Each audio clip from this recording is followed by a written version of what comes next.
오늘 우리에게 주신 하나님의 말씀은 요한복음 16장 12절에서 15절 말씀입니다. 요한복음 16장 12절에서 15절 말씀입니다. 함께 교독하겠습니다. 내가 아직도 너희에게 이를 것이 많으나 지금은 너희가 감당하지 못하리라. 그러나 진리의 성령이 오시면 그가 너희를 모든 진리 가운데로 인도하시리니 그가 스스로 말하지 않고 오직 들은 것을 말하며 장래일을 너희에게 알리시겠습니다. 그가 내 영광을 나타내리니 내 것을 가지고 너희에게 알리시겠습니다. 무릇 아버지께 있는 것은 다 내 것이라.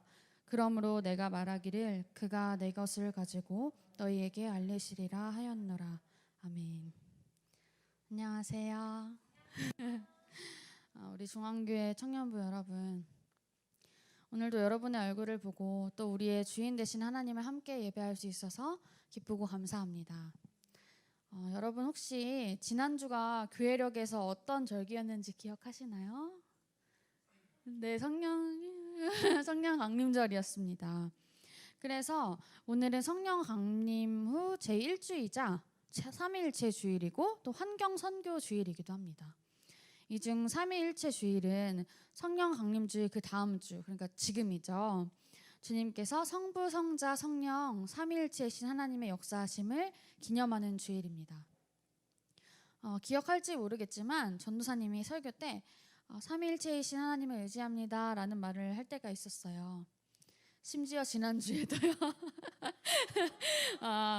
삼위일체라는 말이 익숙하지 않고 어려울 수도 있을 것 같아요. 사실 우리 인간의 언어로 초월이신 하나님을 다루고자 하고 완전히 알려고 하고 하는 것이 처음부터 불가능합니다.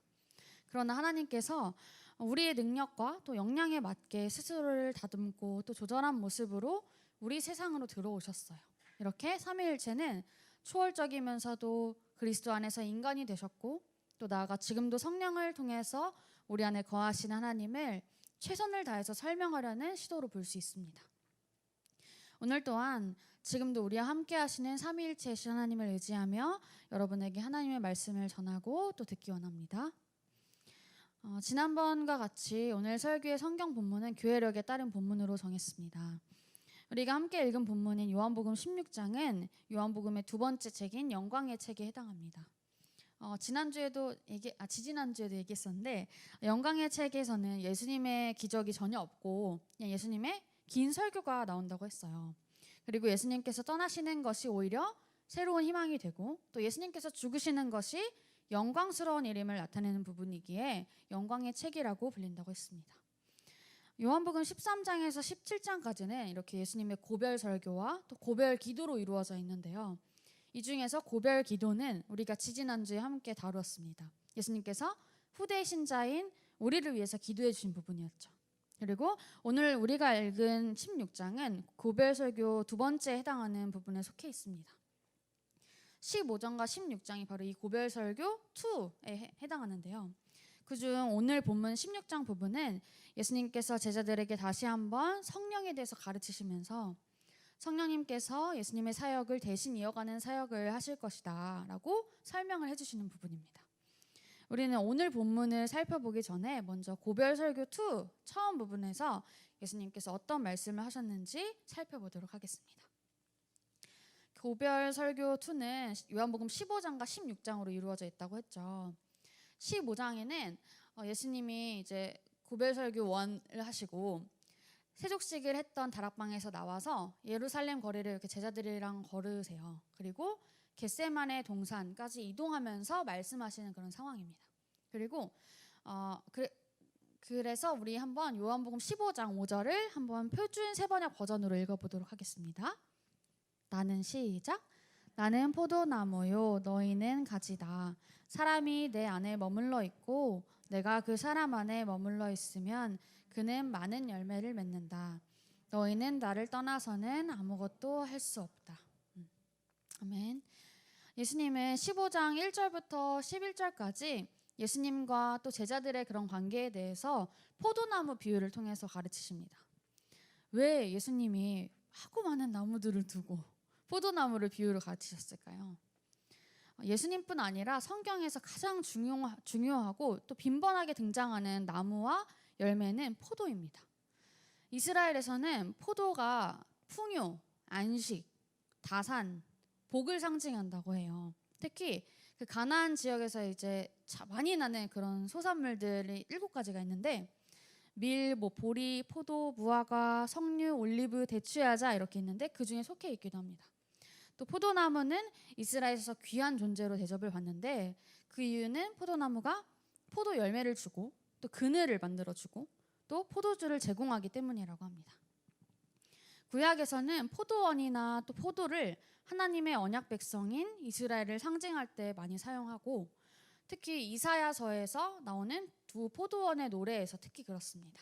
우리 함께 이사야서 5장과 27장의 두 구절만 함께 읽어보도록 하겠습니다. 시작. 나는 내가 사랑하는 자를 위하여 노래하되 내가 사랑하는 자의 포도원을 노래하리라. 내가 사랑하는 자에게 포도원이 있으며 심히 기름진 산에로다. 27장 3절 시작. 나 여호와는 포도원 지기가 되며 때때로 물을 주며 밤낮으로 간수하여 아무든지 이를 해치지 못하게 하리로다. 아멘. 이렇게 예수님은 이스라엘을 상징하는 포도나무를 비유로 드시면서 이제는 민족 이스라엘이 그냥 하나님의 백성이 아니라 참 포도나무이신 예수님과 연합한 제자들이 진정한 이스라엘임을 설명해 주고 있습니다. 우리 다음으로는 요한복음 15장 12절을 표준 세번역 버전으로 읽어보도록 하겠습니다. 시작. 나의 계명은 이것이다. 내가 너희를 사랑한 것과 같이 너희도 서로 사랑하여라. 아멘. 예수님은 제자들이 예수님과 이렇게 친밀하게 연합해 있는 것에서 멈추는 게 아니라 제자 공동체에서 서로 사랑해야 됨을 가르쳐 주십니다. 예수님은 이렇게 서로 사랑하려는 권면이 제자와 또 제자 사이의 그런 공동체에서 꼭 필요하다고 생각하셨던 것 같아요. 예수님의 사랑을 경험한 사람들, 우리죠. 우리는 서로 사랑할 줄 아는 사람이 되어야겠죠. 이어서 요한복음 15장 18절과 19절을 표준 세번역 버전으로 함께 읽겠습니다. 시작. 세상이 너희를 미워하거든 세상이 너희보다 먼저 나를 미워하였다는 것을 알아라. 너희가 세상에 속하였다면 세상이 너희를 자기 사람이라고 하여 사랑했을 것이다. 그러나 너희는 세상에 속하지 않고 도리어 내가 너희를 세상에서 가려 뽑았으므로 세상이 너희를 미워한다. 아멘. 예수님은 이 말씀을 통해서 세상과 제자들과의 관계를 가르치시는데요. 제자 공동체가 세상으로부터 핍박을 받게 되고 또 출교를 당할 것을 가르치세요. 그 당시 있던 유대교에서 방출되는 거죠. 그리고 세상이 제자 공동체를 핍박하고 미워하는 것은 윤리적인 이유가 아니라 신학적인 이유임을 알려주십니다. 그리고 제자들이 세상에 속하지 않고 예수님께 속해 있기 때문에 주어지는 것이라고 밝히십니다. 그러면 예수님은 왜 제자들이 출교를 당할 거고 고난 당할 거고 너네 심지어 죽을 수도 있어 순교 당할 거야 라고 왜 이렇게 미리 말씀해 주실까요? 우리 함께 요한복음 16장 1절을 표준 세번역 버전으로 읽겠습니다. 내가 너희에게 이 말을 한 것은 너희를 넘어지지 않게 하려는 것이다. 아멘. 예수님께서 제자들이 장차 출교 또 순교에 이르는 심각한 박해를 받을 것을 숨김없이 다 말씀해 주신 이유는 제자들이 실족하지 않고 또 믿음을 잃지 않도록 하기 위해서였어요. 왜냐하면 이렇게 고난을 아는 것이 고난에 흔들리는 마음을 붙들어 줄 수 있고 또 예수님을 열심히 따르던 제자된 삶에서 벗어나지 않도록 도와준다는 것을 아셨기 때문입니다. 우리 또한 예수님의 제자로서 앞으로 나아갈 길에 놓인 역경을 미리 알아야 합니다. 우리는 힘든 것이 틀린 거야 라고 생각하고 또 편한 길만 찾아가다가 잘못된 길로 들어설 수도 있어요. 그래서 그거를 미리 알아야 하는데 예수님을 따르던 제자들 또 이 말씀을 듣던 그 제자들의 마음이 어땠을까요? 여러분은 어떠신가요? 너네 예수님 때문에 미움받고 힘들어지고 아파질 수도 있고 심지어 죽을 수도 있어 라고 할 때 우리의 마음은 어떤가요? 솔직히 싫죠. 걱정되고 또 무섭습니다. 예수님은 우리와 같이 근심하는 제자들을 위로하십니다. 그리고 지금 걱정하고 무서워하고 있는 우리에게도 위로의 말씀을 똑같이 주십니다. 함께 요한복음 16장 7절을 표준 세번역 버전으로 읽겠습니다. 시작. 그러나 내가 너희에게 진실을 말하는데 내가 떠나가는 것이 너희에게 유익하다. 내가 떠나가지 않으면 보혜사가 너희에게 오시지 않을 것이다. 그러나 내가 가면 보혜사를 너희에게 보내주겠다. 예수님은 제자들이 계속 근심하지 않도록 비극적으로 보이는 일들의 다른 면에 대해서 알려주십니다. 예수님이 떠나시고 죽는 것은 마치 제자들이 예수님께 걸었던 그런 기대랑 또 함께했던 시간들을 아무것도 아닌 것으로 돌려놓는 것처럼 보였을 거예요. 그러나 예수님은 예수님께서 떠나시는 것이 제자들에게 유익하다고 말씀하십니다. 왜냐하면 예수님이 지상에 계시는 동안에는 한 번에 한 곳에만 계실 수 있었지만 성령님은 모든 시대에 온 세상에서 예수님의 사역을 수행할 것이기 때문입니다. 이렇게 예수님의 떠나심이 또 성령의 오심을 낳을 것이고 그것이 실패가 아니라 하나님께서 주관하고 계시는 구원 사역을 이루어 가시는 과정임을 가르쳐 주시는 것입니다. 그런데 예수님께서 성령님에 대해서 무엇이라고 말씀하시면서 설명하시죠? 저 보혜사인데요. 보혜사는 성령을 지칭하는 말로 성령님의 사역을 단적으로 드러내는 말입니다. 보혜사로 번역된 헬라어 파라클레토스는 다른 사람에게 도움을 베풀도록 곁에 부름받은 자라고 해석하는데요. 변호사, 조력자, 위로자, 상담자, 친구를 뜻합니다. 우리는 우리를 도우시는 하나님의 임재라고 생각하면 좋겠어요. 그렇다면 보혜사 성령님은 어떤 일들을 하실까요? 우리 함께 요한복음 16장 8절을 표준 세번역 버전으로 읽겠습니다. 시작. 그가 오시면 있을까요? 16장 8절 없어요? 네, 제가 그럼 읽어드릴게요. 그가 오시면 죄와 의와 심판에 관한 세상의 그릇된 생각을 꾸짖어 바로 잡아주실 것이다 라는 말씀이에요. 보혜사 성령님은 예수님이 승천, 하늘로 올라가신 후에 성도들에게 오셔서 죄와 의 그리고 심판에 대해서 세상을 책망하시고 잘못된 것들을 바로 잡으십니다. 사탄의 다스림 아래에 있던 세상은 예수님을 죄인으로 몰고 가서 십자가에 못 박게 했고 또 그것을 의롭다고 여겼습니다. 그러나 예수님이 부활하시고 또 하늘로 올라가시고 그리고 성령님이 오셔서 예수님께서 의인이셨고 오히려 예수님을 죄인으로 취급하고 못 박았던 사람들이 죄인임을 알려주게 되었습니다. 그리고 성령님은 성도 안에 거하시면서 계속해서 예수님을 생각나게 하시고 증거해 주십니다. 드디어 오늘의 본문인데요. 우리 아까 읽었던 것처럼 요한복음 16장 12절에서 15절을 교독하도록 하겠습니다. 띠 이거 아니고 다른 건데요. 12절로 되어 있는 거 있을까요? 네, 이것도 좋아요. 네, 읽어볼게요. 제가 먼저 읽겠습니다. 교독하겠습니다. 내가 아직도 너희에게 이를 것이 많으나 지금은 너희가 감당하지 못하리라. 그러나 진리의 성령이 오시면 그가 너희를 모든 진리 가운데로 인도하시리니 그가 스스로 말하지 않고 오직 들은 것을 말하며 장래 일을 너희에게 알리시리라. 그가 내 영광을 나타내리니 내 것을 가지고 너희에게 알리시겠음이라. 무릇 아버지께 있는 것은 다 내 것이라. 그러므로 내가 말하기를 그가 내 것을 가지고 너희에게 알리시리라 하였노라. 이 같은 부분을 전도사님이 유진 피터슨의 메시지 성경으로 읽어드릴게요. 한번 잘 들어보세요. 내가 너희에게 할 말이 아직 많지만 너희가 지금은 다 감당하지 못한다. 그러나 친구이신 진리의 성령이 오시면 그분이 너희 손을 잡고 모든 진리 가운데로 인도하실 것이다. 그분은 자신에게 이목을 끌지 않으면서 장차 일어날 일과 내가 행하고 말한 모든 것의 의미를 너희에게 알려주실 것이다. 그분은 나를 영화롭게 하실 것이다. 그분이 나에게서 받은 것을 너희에게 줄 것이기 때문이다. 아버지께서 가지고 계신 모든 것이 또한 내 것이다. 그래서 내가 성령이 나에게서 받은 것을 너희에게 전하여 줄 것이다 라고 말한 것이다. 아멘. 예수님은 이렇게 성령님께서 모든 진리로 인도하실 것을 약속하십니다. 보혜사 성령님께서는 성도들을 진리 가운데로 이끌어 주시고 또 장래 일을 알게 하시고 예수님의 영광을 나타내십니다. 이것은 예수님의 제자들을 모든 진리로 인도하시는 성령님의 이 사역은 특별히 11 제자를 향한 약속이었어요. 원래 12 제자인데 이제 가룟유다가 목을 매달아 죽었죠. 그렇죠? 그래서 11 제자가 남았는데 개인적으로 이렇게 신약의 책을 쓰거나 아니면 그 과정을 감독하는 이 11 제자들의 이후의 사역에서 구체적으로 이 말씀이 성취됩니다. 함께 요한복음 14장 26절을 읽겠습니다.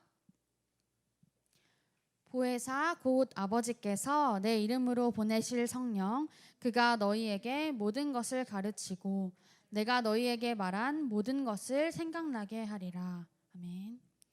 성령이 제자들에게 모든 것을 가르치고 생각나게 하실 것이라는 이 말씀은 제자들의 성경 말씀을 기록하는 미래의 역할에 대한 중요한 약속이기도 했고, 또 그것이 이루어져서 우리가 이렇게 함께 말씀을 보고 읽고 또 하나님의 말씀을 배울 수 있는 것이죠. 그리고 성령님에 대한 약속의 말씀은 성령님이 성도들을 이끌고 인도하실 때 그들 모두에게 더 넓게 적용됩니다. 우리 함께 로마서 8장 14절과 갈라디아서 5장 18절을 읽도록 하겠습니다. 무릇 하나님의 영으로 인도함을 받는 사람은 곧 하나님의 아들이라. 갈라디아서 말씀. 너희가 만일 성령의 인도하시는 바가 되면 율법 아래에 있지 아니하리라. 아멘. 인도해 주시는 성령님에 대한 말씀이죠. 이렇게 누군가를 바르고 안전하게 인도한다는 것은 인도하는 존재가 걸어갈 그 길에 대해서 이미 알고 있어야 하겠죠. 이렇듯 장래일을 알리시는 성령님의 활동은 성령이 미래를 아신다는 것을 암시합니다. 그런데 이 미래를 아는 것은 하나님에게만 해당이 되는 부분이었어요. 그때에도 지금도. 따라서 이 부분은 성령님께서 완전히 하나님의 증거가 되신다는 것을 알려줍니다. 전도사님이 오늘 설교 초반에 삼위일체 이야기를 했어요. 사실 삼위일체라는 표현은 신구약 성경에 등장하지 않습니다. 그렇지만 이 삼위일체 교리는 하나님에 대해서 풍성하고 또 복합적이고 놀라운 비전을 제시하는데요. 여러분들 익숙하지 않겠지만 신학자인 앨리스터 맥그레스가 삼위일체 하나님에 대해서 하나님이 언제나 이 세상에 그리고 우리 인간의 삶에 성령 안에서 성령을 통해서 현존하시고 또 활동하셨다는 선언이라고 했어요. 그리고 오늘 우리는 우리를 도우시고 또 우리 안에 거하시고 우리를 하나님 뜻대로 인도해 주시는 성령님에 대해서 다시 한번 들었습니다. 구약 성경과 신약 성경에 나오는 성령님에 대해서 이야기해주고 싶은데요. 구약 성경에서는 이 성령님을 수면 위에서 부는 강력한 바람, 인류에게 생명을 주고 또 그들에게 방향을 제시하는 에너지와 같다고 이야기합니다. 그리고 신약 성경은 이 에너지가 예수님께 초점을 맞추고 있다고 봅니다. 성령님의 역할 중에서 가장 중요한 것은 성도들로 하여금 하나님의 능력을 입게 하고 또 예수님의 말과 행위를 떠오르게 하시는 것이었어요. 그리고 성령님은 어떻게든 우리가 믿음의 삶을 살 수 있도록 준비시키시고 인도하십니다. 그리고 마지막으로 성령님은 우리 안에 거하십니다. 성령은 하나님께서 주신 최고의 선물로 영광스럽게도 우리의 마음과 영혼에 있는 살아계신 하나님의 임재입니다. 전도사님이 오늘 설교의 제목을 진리의 성령이 오시면이라고 정했어요. 그만큼 진리로 이끄시는 성령님의 역할을 강조하고 싶었는데요. 그리고 그 성령님께서 우리가 믿음의 진리를 받고 그것에 의해서 변화될 수 있도록 우리에게 행하셔서 우리의 생각을 밝히시고 또 마음을 열어주신다는 것을 믿음으로 선포하고 또 여러분들에게 나누고 싶었습니다. 아까 이야기했던 맥그레스는 믿음을 가진다는 것은 성령의 삶을 인식하고 받아들이는 것이라고 말해요. 참 우리 어렵고 힘든 시대를 살고 있습니다. 이렇게 빠르게 돌아가고 또 복잡한 상황 속에서 어떤 것이 예수님의 가르침에 맞는 것인지 판단하기가 어려울 때가 많습니다. 그리고 우리가 알게 또 모르게 짓는 죄들, 끊임없이 샘솟는 이기적인 마음, 이런 것들과 마주하면서 우리는 이것들을 때로 외면하기도 하고 또 이것 때문에 속상해하기도 합니다. 근데 그럴 때마다 성령님께서는 무엇이 예수님의 진리에 맞는 것인지, 무엇이 예수님의 계획인지, 무엇이 예수님의 영광을 드러내는 것인지 알려주십니다. 그렇게 우리는 그 성령의 삶에서 하나님의 도움과 또 현존에 의지하면서 살고 생각하면서 결국 하나님이 원하시는 모습이 되어갑니다. 우리 이 시간 성령님께서 우리 마음과 생각과 의지를 새롭게 해주심을 믿고 또 우리가 서서히 하나님이 사랑하시는 것들을 사랑하게 되도록 변화시켜 주심을 믿기 원합니다. 그저 듣고 그냥 지적으로 동의만 하는 것이 아니라 신실하신 창조주 하나님과 사랑이신 구세주 예수님의 손에 우리의 모든 존재를 맡기고 헌신하게 되길 소망합니다.